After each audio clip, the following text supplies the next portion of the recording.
right, good afternoon, Sunrise Management and Consulting residents. I'm the company's marketing director, Heather Schechter, and we are so pleased that you could join us today.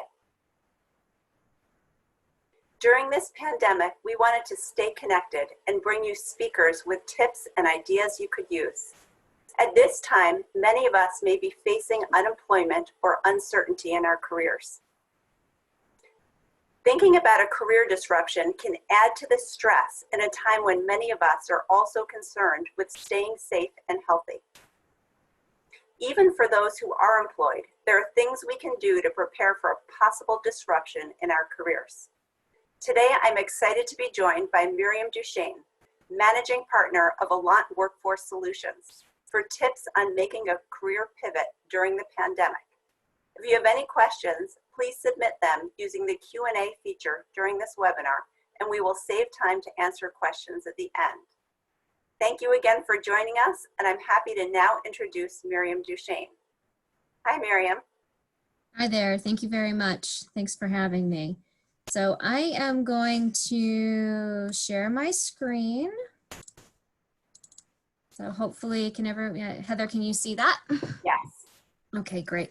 So I want to first provide a disclaimer. I am in a very busy household. We have 2 dogs, 2 cats, 2 kids, and a husband that are in and out and all around. So if there's any background noise, I apologize. I've told all of them to be quiet, but just in case, I just always like to share that and hope everybody understands that.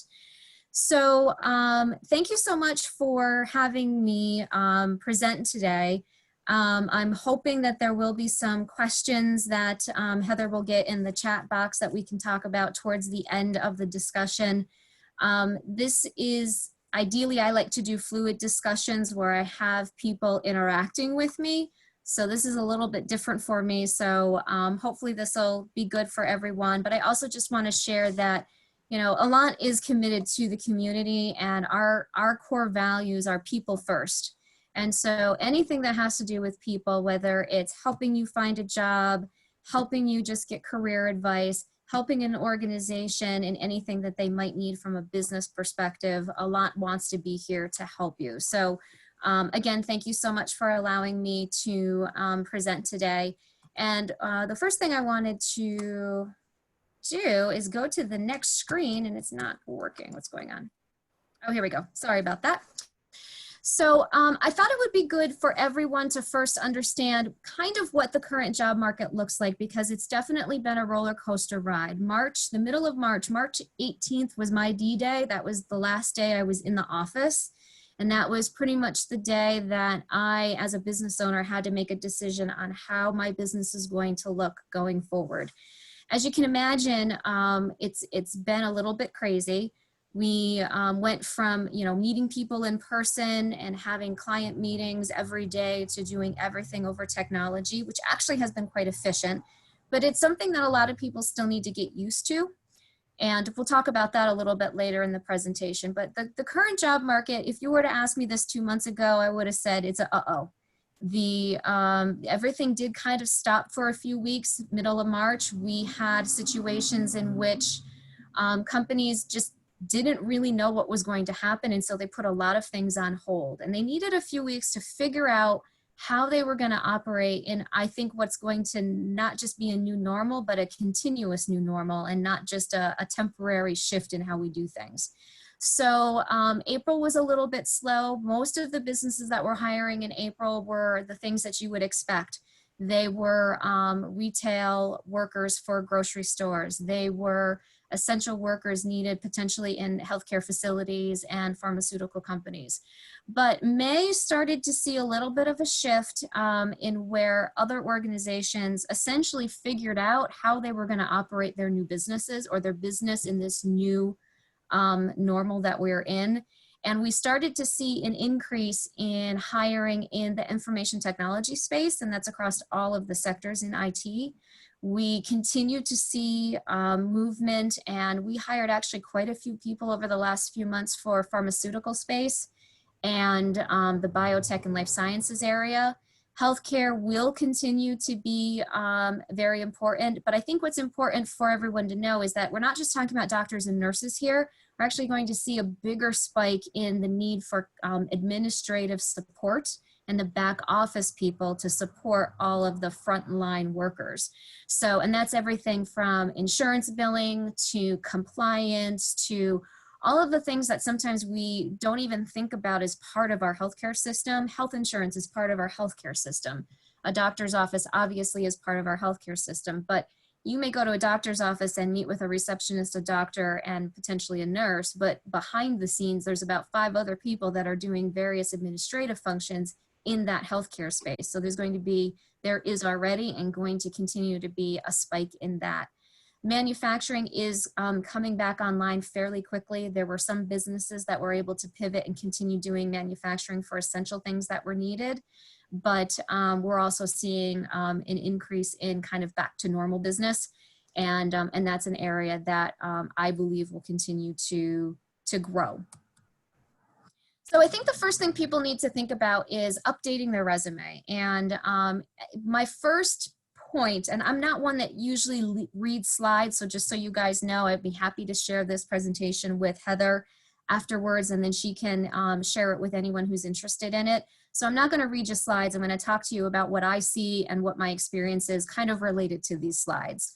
So the first thing that I would say is if you have not kept your resume updated, try to start making that an annual habit. I believe in updating your resume and keeping an updated resume always ready to go at a moment's notice. Best way to do that is to at least once a year update your resume with the newest accomplishments and things that you've done in your organization and in your career over the last year.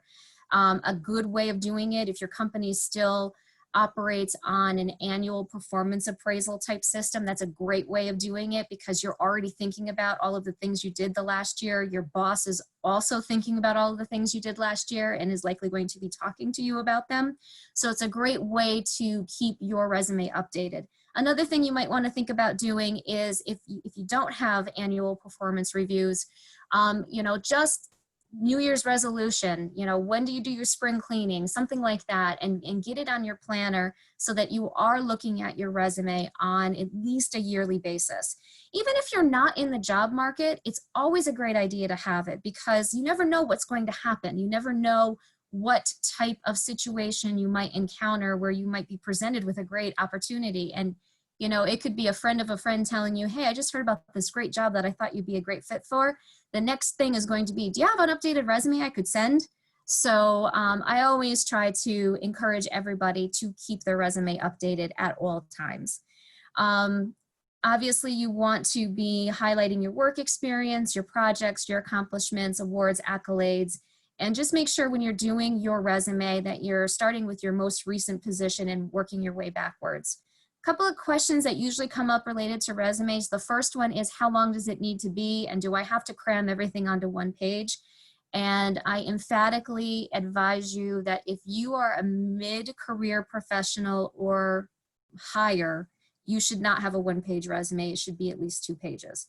Sometimes you might have to create an addendum to list all of the work history that you might have. As a good rule of thumb, you should probably only go back about 10 to 15 years on your actual resume, but you don't want to lose sight, if you are a seasoned career professional, you don't want to lose sight of all of your early work because it could be something that you might have to share with a prospective employer in the future. So that's the first thing. And then when it comes to your education, a couple of things I just want to share about education. If your education is related to the work that you've been doing and want to continue to do, it's okay to have your education be listed before your experience. You do not need to list if you only have a high school diploma, do not list your dates of when you graduated from high school. I hope employers are getting better about this, but it is a way to figure out how old you might be, and you don't want to be putting yourself in a position of even unconscious age discrimination by someone who's looking at your resume.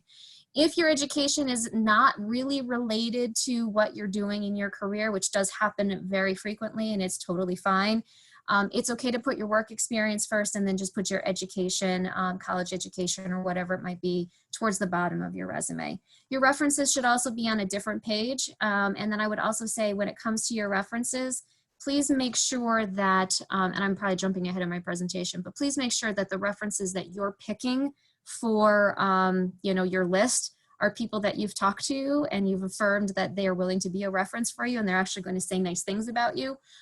You would be surprised on how many people don't do that. And I encounter bad references because people didn't do their due diligence and their homework. So here's just a couple of resume do's. A little bit later, we'll talk about LinkedIn, but I would highly advise that your LinkedIn profile, if you're using LinkedIn, match your resume. Oftentimes employers go there to kind of match up your resume to see if it's in line. Again, have a professional email address and your direct phone number. Make sure you proofread it, but have someone else proofread it. It's okay to go on 2 pages for your resume. Don't forget your educations. Definitely don't forget any awards that you might have. And for each role that you have, you should be including both the months and the years that you worked at that organization on your resume.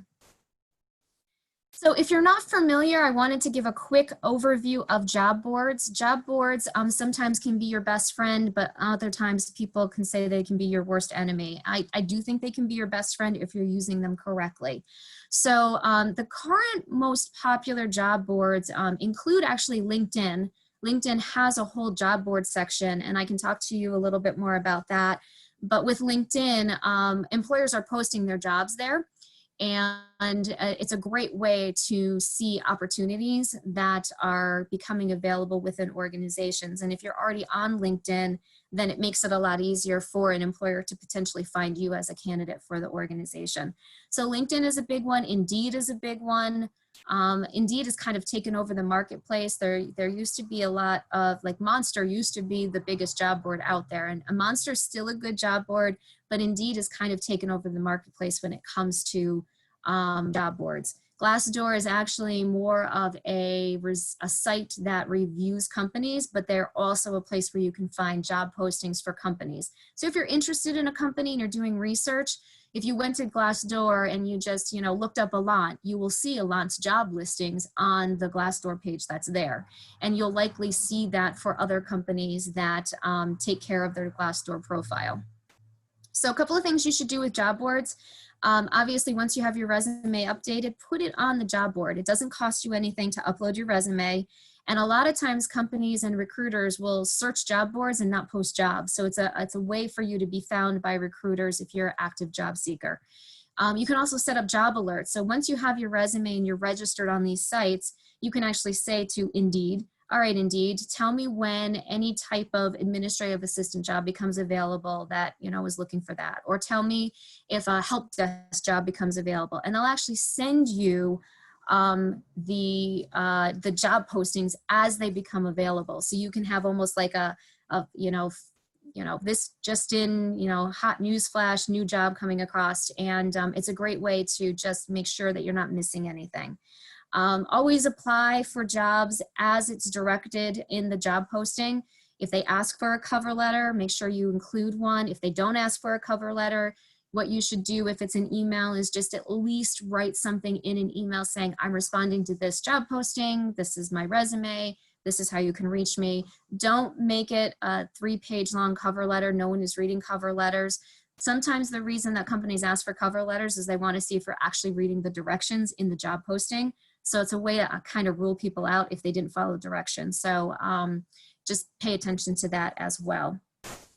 And then I would also say use job boards and other sources to make sure that you're researching organizations, to make sure it's a good company that you want to work for.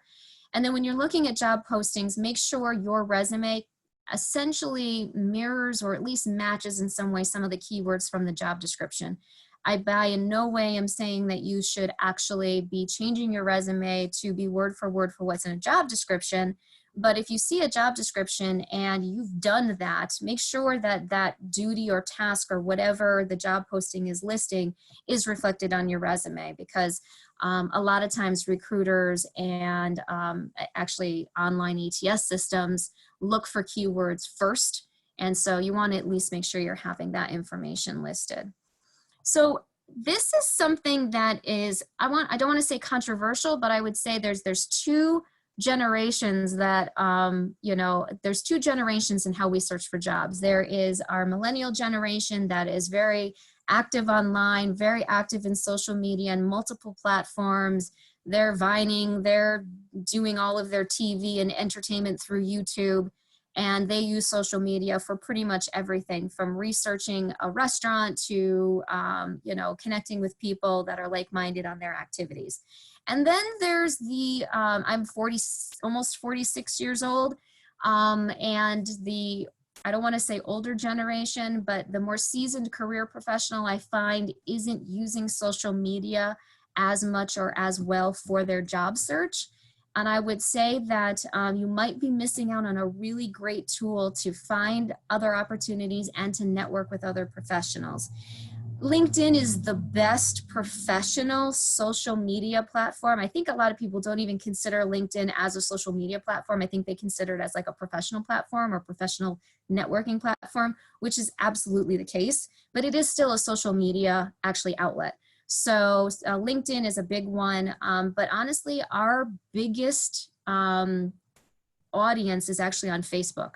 So Facebook actually, you know, it caters to so many different audiences. It caters to business, to consumer, to business type arrangements that if you feel so inclined, you might actually be able to find some great opportunities and perhaps connect with organizations that you might not have found or connected in other ways.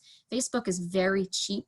So if a company has a Facebook page and they post to it, and they post jobs to it, they're doing it at a very, very low cost, which is why companies kind of gravitate towards it.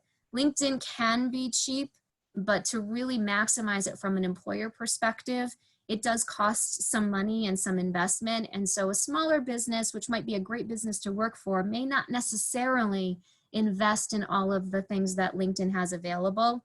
So I always encourage people to have more than one outlet to try to find opportunities. The other thing for social media is this is a great way for you to really find out the true heart or culture of an organization. You can research what they're posting, you can see what they're doing. It's a great way to, you know, see if you're connected to people in some way, shape, or form that might be connected to the organization that has an opening.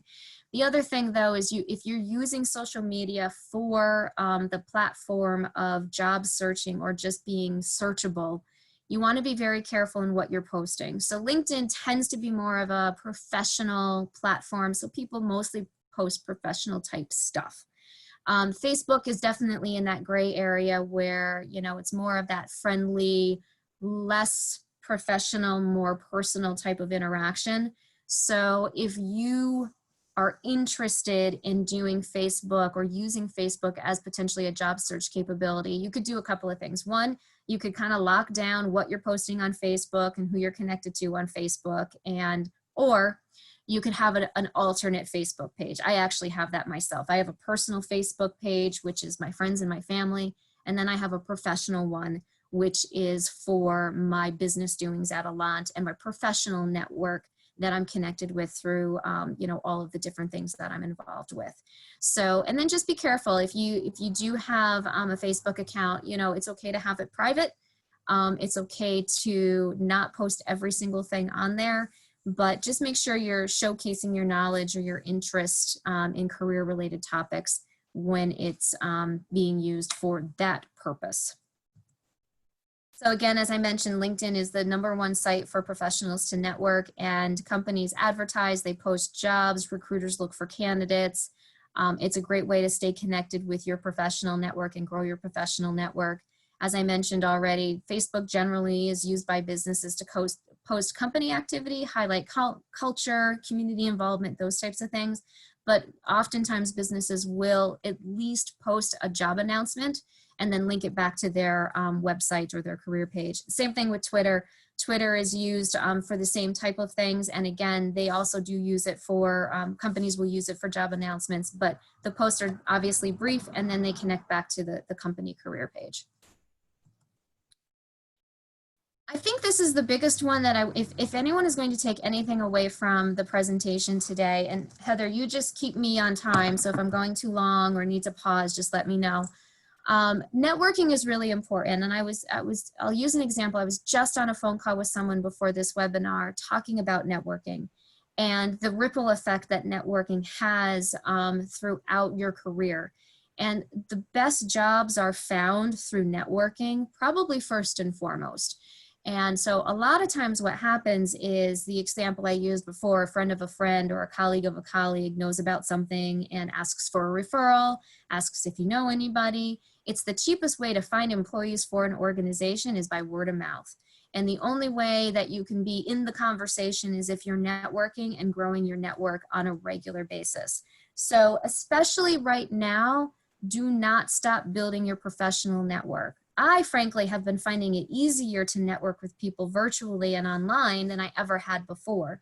So try to find events that will benefit you, not just benefit you that you might meet people that have like-minded career interests or things that would be important in your network, but things that you might get some professional development out of. So whenever I look at a networking event, I look at the networking opportunity or whatever the event might be of what is it about? Is it just going to be a networking event? Is it going to be a networking event combined with some type of learning outcome? What is that learning outcome going to be? And then if that's something that's of interest to me, then I will sign up for it. I find that if I participate in things that interest me, that benefit my career, I then connect with like-minded individuals that, we can benefit each other in our networks. You should have some type of elevator pitch, who you are, where you're going, especially if it's, related to a job search. And it's okay to say, I'm in between positions, or especially right now, say, unfortunately, I got laid off because of COVID and I'm in the job market. This is the type of job I'm looking for. There's no harm in doing that, and it's okay because everybody, when they network with each other, it's a give and take type of relationship where you're sharing information but also gathering information. Mary, some of the people watching haven't been laid off, but they're very concerned about it. And I know that there was the chance to engage your network and do kind of quiet networking before. And you said that you've been doing a lot of networking events, but people may be afraid at a networking event, if they're not yet laid off, to talk about their job search. Do you have any tips for people on networking at this time and reaching out to their network? It's a great point. So first, I want to say that we are all in this together, and I have heard story after story after story of how this pandemic is affecting everyone. And so it's absolutely normal to be in this situation. And, even if we weren't in this situation, I would be encouraging constant networking because you can always be growing your network.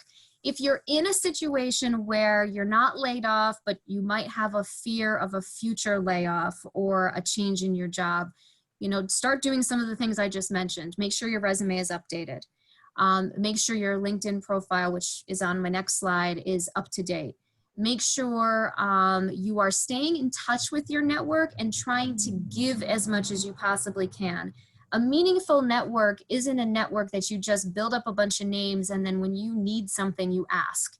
A meaningful network is, basically giving of yourself, your knowledge, your connections, and ability to, make referrals and introduce people to one another. Because then when it's your turn to have an ask, people will be a lot more likely to help you or try their best to kind of make a connection for you. That's why networking is so important right now. And I was, again, I'll reference the call that I just had before this webinar. You can do careful networking and mention to trusted colleagues within your network, hey, you know what, I might be looking for a new job. Can you just keep your eyes and ears open for me and have private conversations with different individuals and just kind of start putting the feelers out there. Again, you can post your job on a resume job board. You can actually post your resume as a confidential post on like Monster and those types of places. So it's, something where you could potentially have a recruiter find you or a corporate recruiter find you, and your company wouldn't figure out that it was you if you're worried about that. But again, as you see in like it's my fourth or fifth bullet down, it says give more than you ask for. And if you are known for someone who does that, then when it's your turn, it's a little bit easier to do that. So I would definitely say, don't give up on networking right now. Another really good thing to do is just meet people. So you don't really have to be telling them they're in the job market. You don't have to be telling them that you might be looking for a job or that you're worried about your job security.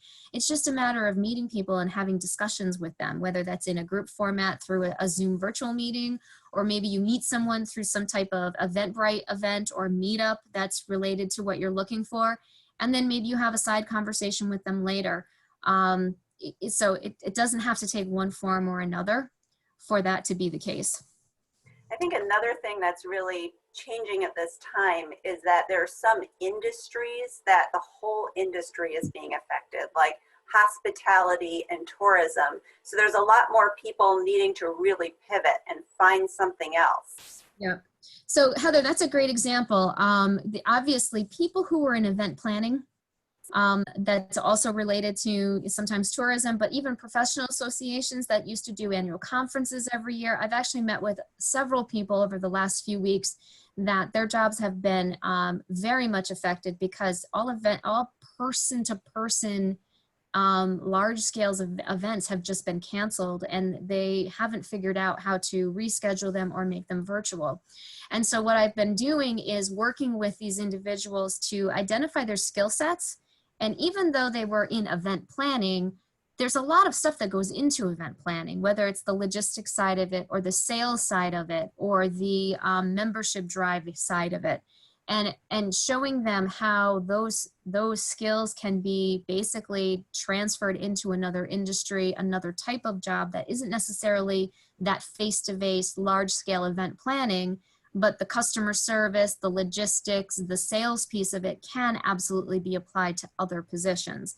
And so, you know, for those individuals where their jobs have been really effective, it's not a bad idea to talk to either someone that they trust who's a professional colleague, maybe talk to a recruiter, whether it's someone at Alaant or someone you might have a relationship with another organization, and really ask for advice on how they might be able to pivot their resume, rework their resume in terms of showcasing those skill sets.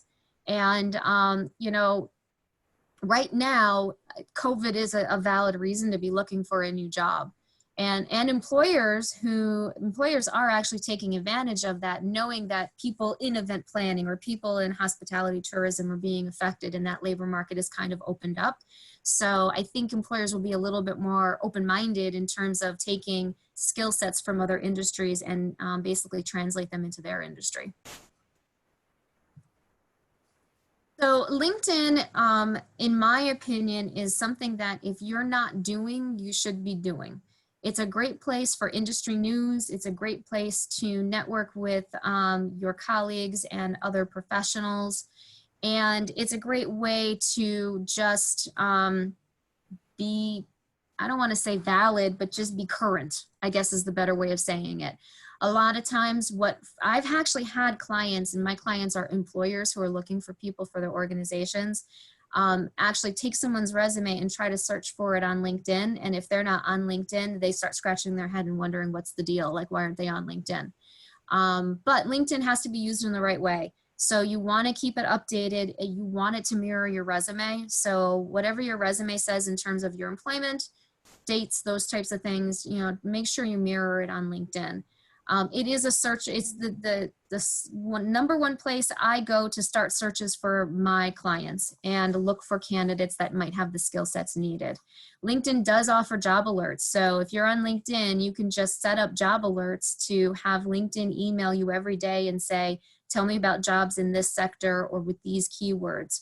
And you'll get, you know, you can set it up to get an email daily, weekly, whatever it might be, and you can see the newest positions that are being posted. This is a big one. Ask and give recommendations. The best way to grow your network is to actually start doing those pieces. So yes, it should mirror your resume. Yes, you should be, you know, set up job alerts if that's something you're interested in.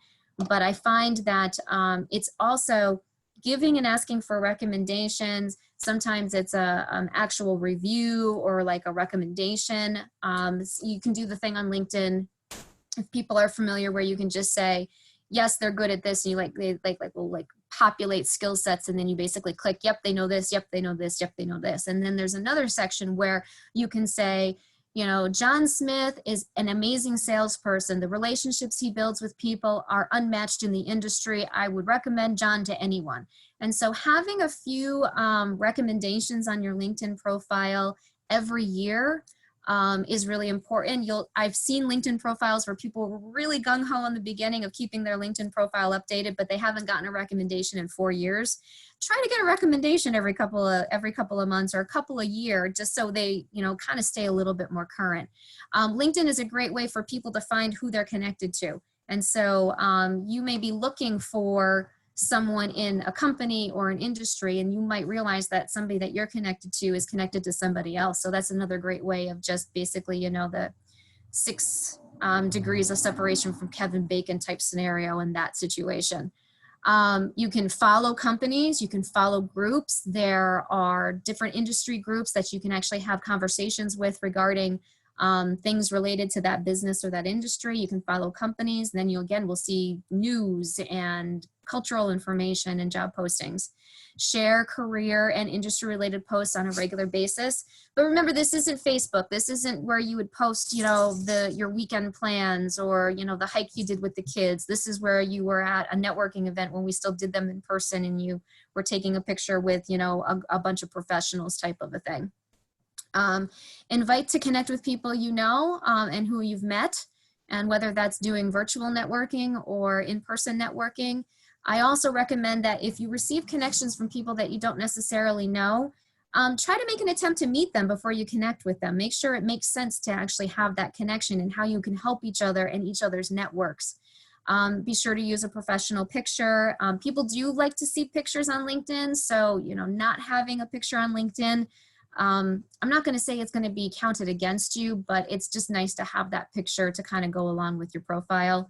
And keep your profile up to date. List your accomplishments. You know, this is a way for you to brag a little bit, and it's expected. So people who are modest, make sure that it's okay to be modest, but it's also okay to basically tell the world what your accomplishments are. Because, you know, that one accomplishment might be the reason why an employer reaches out to you and says, hey, I have a job that I'm interested in having you consider, type of a thing. Do your company research. I think this is really important. I think COVID-19 has brought out the best and the worst in people and in companies. And so unfortunately, if a company did the right things during this time and took care of their employees as best as they could, given the economic situation, you know, that might be a company you want to consider working for. You're also going to see and hear about companies that maybe didn't do the right things by their employees. I have been lucky enough to experience more of the good rather than the bad experiences. Now, don't hold against a company layoffs and furloughs right now. That's just not something that anybody, this economic change that happens so drastically and so quickly is nothing that anyone in any business could have prepared enough for. And so I would say don't hold that against a company, because once business starts picking back up, they're probably going to get back to the health that they were at before that. But you can look at how did they handle the furloughs and the layoffs. What types of things are employees saying about that organization, that type of thing. It's a great way to find that. And then it's also a good way, when you do your company research, it's a good way to have information to be able to talk knowledgeably in an interview if one actually comes. And then in terms of interview preparation, I hope a lot of this is a review for people, but every company is going to have their own practice, their own style. Things are changing because we're doing everything virtually at this point. So be prepared for everything to be a phone call or a Zoom or some other type of technology where you're meeting virtually. You're going to have probably a couple of rounds of interviews. It's kind of intimidating to be on a Zoom interview with 5 people, all kind of, rapid fire, maybe sending you questions or talking to you all at the same time. So I'm seeing a lot of companies actually having to do a couple extra interviews just to make it an efficient process. Look up interview questions. Some of the basic ones that any company is going to ask you is, tell me about your job. Why are you looking to leave? Why did you leave other positions? What do you want in your next job? There's lots of questions online. Unfortunately, there are going to be those companies that are going to have those cutesy questions on, if you were any animal, what animal would you be? I hate those questions personally, and I recommend companies not do that.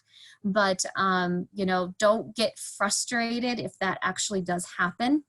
Now that you are doing things virtually, you want to make sure that your computer works the right way. Make sure that your systems are updated and that your microphone works and that your camera works. I just had a woman today, it didn't affect the interview, but she was freaking out a little bit because she went to log on to our Zoom call, and that was the time her computer decided to do an update. And she was like, come on.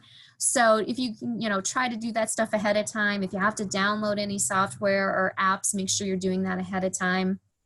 I have some stuff in here about if you're actually going to interview in person, but I think the most important thing is that when you're interviewing online and you're interviewing through a Zoom or whatever platform the company chooses to use, it's okay if you're going to have a distraction here or there, or a dog bark in the background, or a kid run in. It's definitely the atmosphere for all of those things has changed significantly, and there's a lot more flexibility and understanding given to those types of things. So don't freak out. But like I did at the beginning of this presentation, I said, listen, this is an active household with the kids and the husband, and I've told them all to be quiet, but just in case, I apologize in advance if there's a distraction or a disturbance. So being cognizant of that and prepared for that is really important.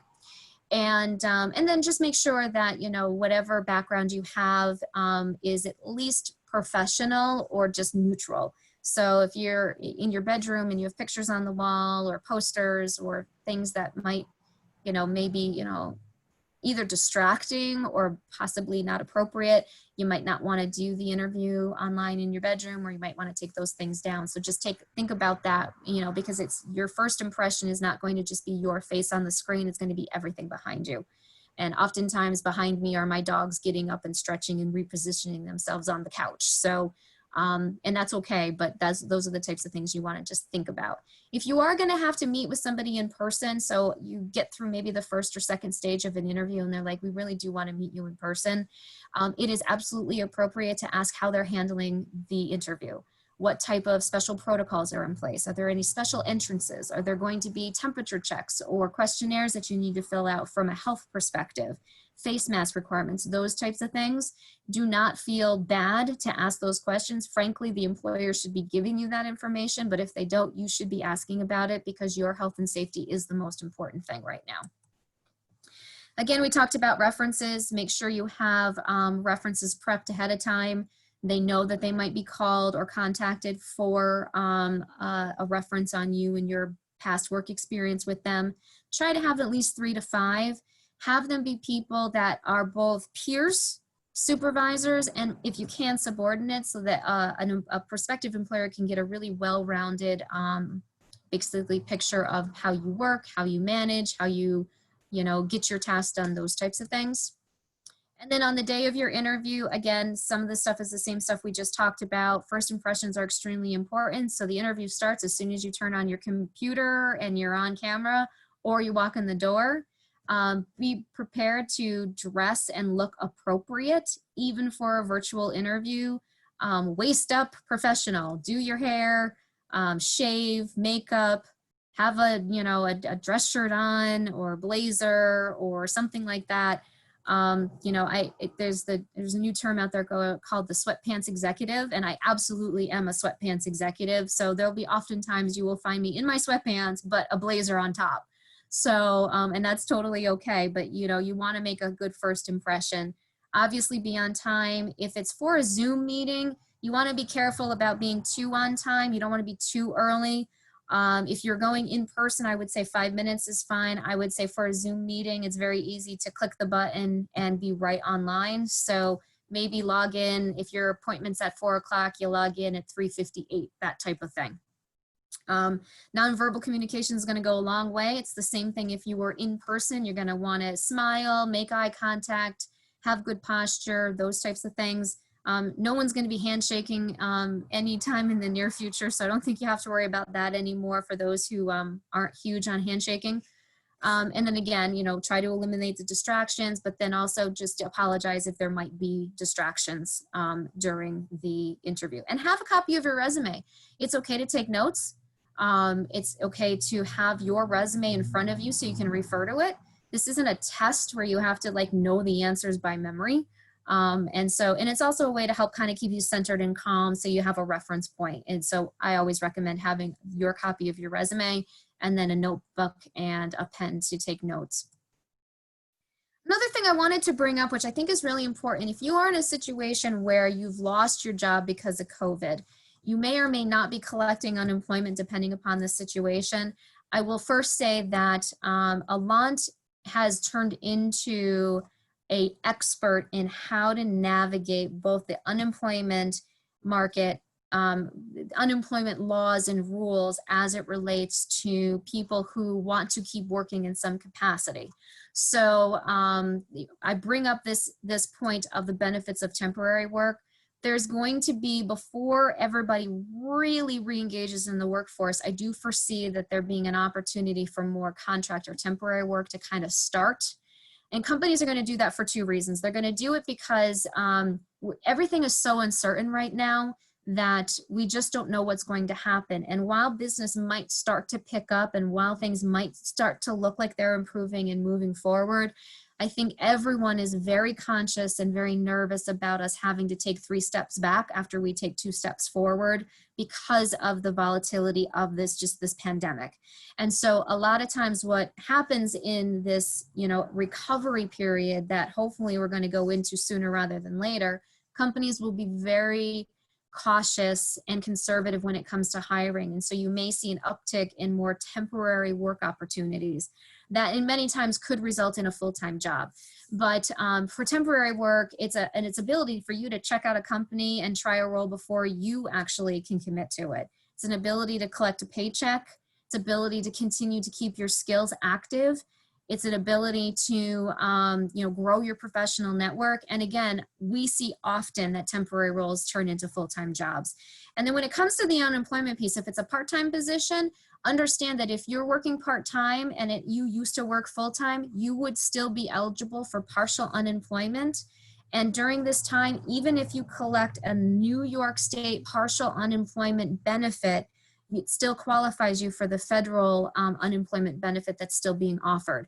So it's a way for you to really work, keep your skills going, and still be able to at least have enough money coming in to take care of you and hopefully your family.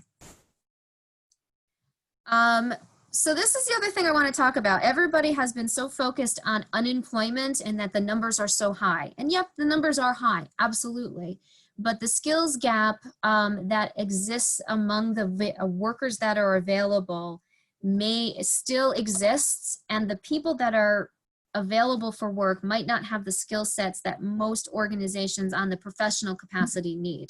So employers are seeing these high numbers, but I've had to educate them on the high numbers include our retail workers, our hospitality workers, our restaurant workers, all of the people that may not have the skills needed for that accountant position or that operations position, those types of things. So there is still a big skills gap, and even though the unemployment numbers may seem very high, the competition could be lower than what you might be perceiving it to be. Furloughed workers are also collecting unemployment and are also counted in those numbers. And so with your furloughed means you're likely going to go back to work at the organization that furloughed you. The goal is to furlough you or that employment workforce to then, when they have business and work available, to call back all of their workers.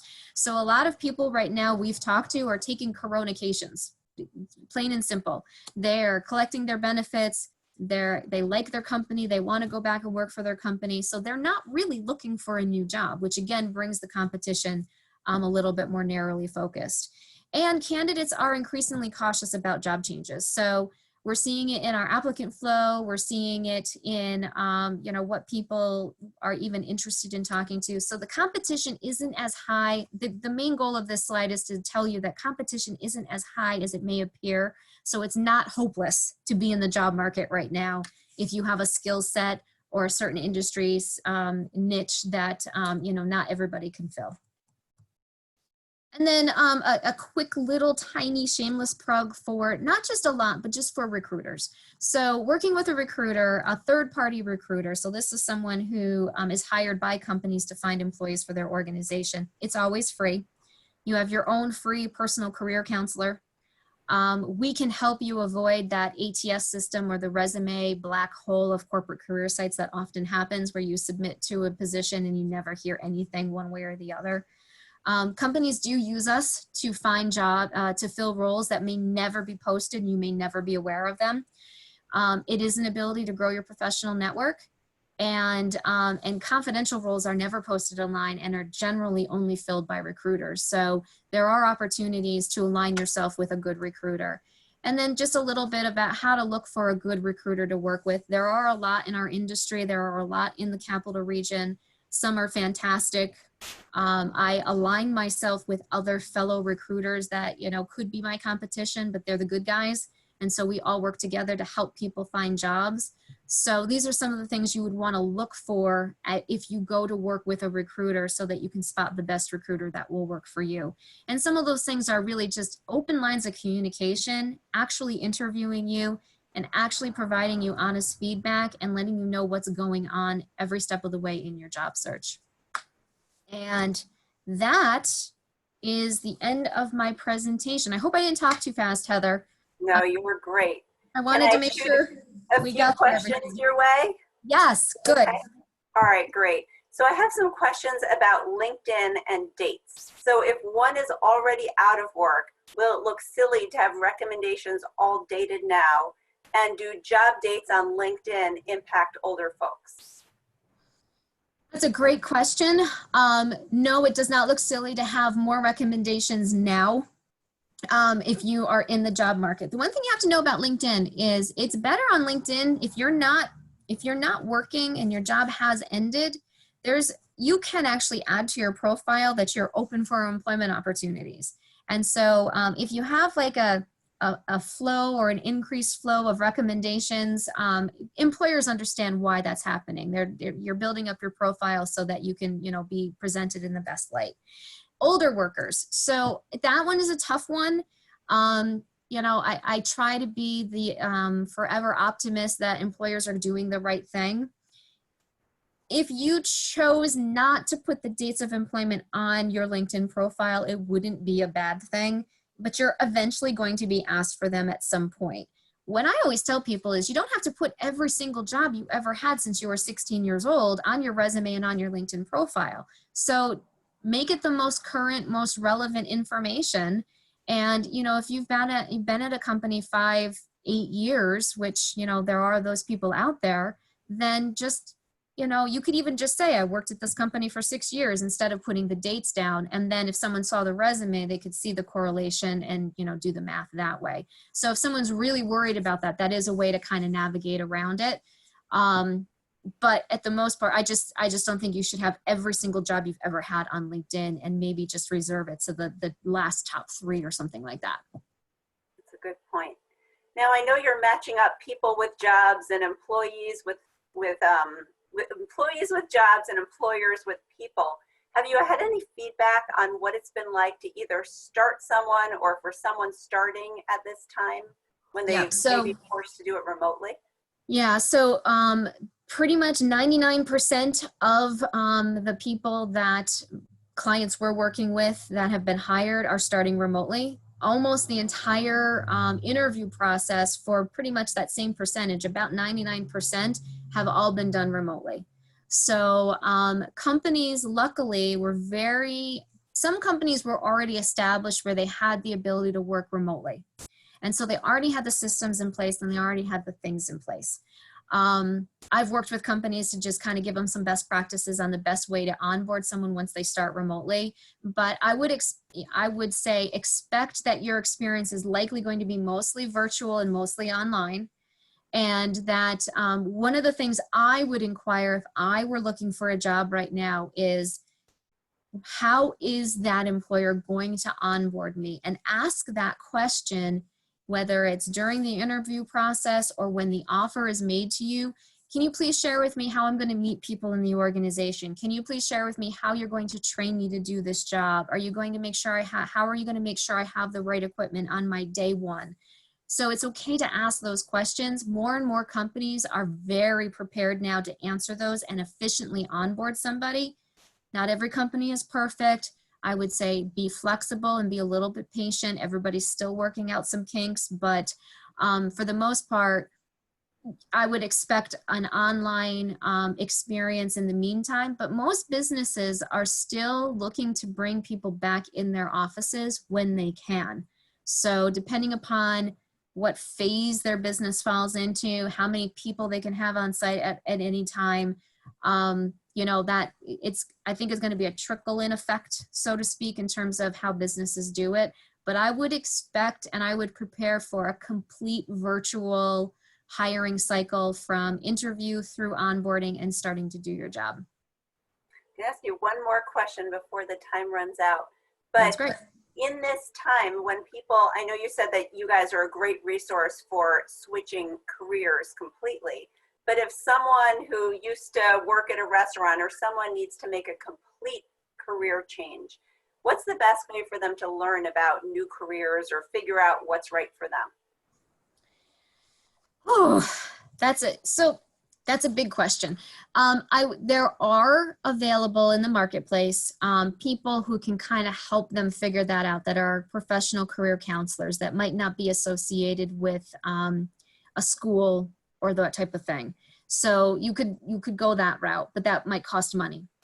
The other thing I would say is, what I always tell people is, start writing down and just think in your own mind, start thinking about your skills. And, you know, a waitress could have exceptional customer service skills, exceptional time management, exceptional ability to juggle priorities. So you want to think about it from, what are the skills that I brought to my job, regardless of what the job is.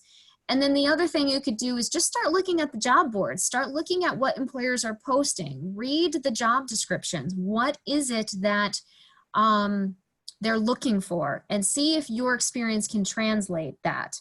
The other thing you could do, and you know, again, it depends, Department of Labor is offering and has offered and will continue to offer lots of resources and training. So I am the chair of the board for Albany Can Code. And Albany Can Code has now partnered with at least 3 of our local counties. I know Rensselaer County, Schenectady County, and potentially Albany County, but I know Ulster County, to actually have people who are collecting benefits go through digital literacy courses so that they can learn more computer skills that can kind of get them maybe into an entry-level administrative or support job. So use your Department of Labor and the resources that are available that won't cost you a penny to take advantage of. There's also, you know, money out there, and there's going to be more money out there for job retraining. Again, the Department of Labor or the one-stop career centers that are affiliated with the Department of Labor, or other networks that do things from I don't want to use the word social service, but it is, you know, social service type related offerings. There's a lot of opportunity to get training for free right now, and I think that will probably continue. And then if, you know, for people who are on this call or maybe listening to this in the future, you could always reach out to somebody at Alaant. You make me your first stop, and I'll help you as best I can to maybe introduce you to the right resources, or at least start having you think in the right direction. Again, that's what we're all about, is putting our community and people first. And we really believe that if people and our community are thriving, then we will thrive as well. So, I mean, those are just the quick ones that come off the top of my head. Those were, I mean, great resources. I think this is a really stressful time for a lot of people in terms of their career and what to do next. So we really appreciate your time. But it's also can be a great opportunity. It can be a great opportunity to really kind of take that minute to reassess everything. I know we've been doing it in our business and looking at, you know, how we reimagine our business. And I know I've been doing it in my personal life and my family, my kids, and, you know, it can be an opportunity. Again, I am that perpetual optimist, but I have found this as an opportunity to make some really positive changes both in my work life and my personal life. So hopefully people look at it from that perspective. I know it can be very stressful and you're worrying about how you're going to pay for your rent and your food, but there are a lot of resources out there to help people in many situations. We really appreciate that. Thank you so much. Thank you. So at Sunrise, we've been doing a few of these resident webinars, and if you're interested in hearing some of our past webinars, recordings are available on our website blog, which you can find at sunrisemc.com. Topics include supporting your child's virtual learning, staying fit and strong at home, transforming stress into energy, and spring cleaning in a pandemic. After this webinar, you will see a link to a survey. Would you please take a couple of minutes to give us feedback? And thank you so much for joining us today.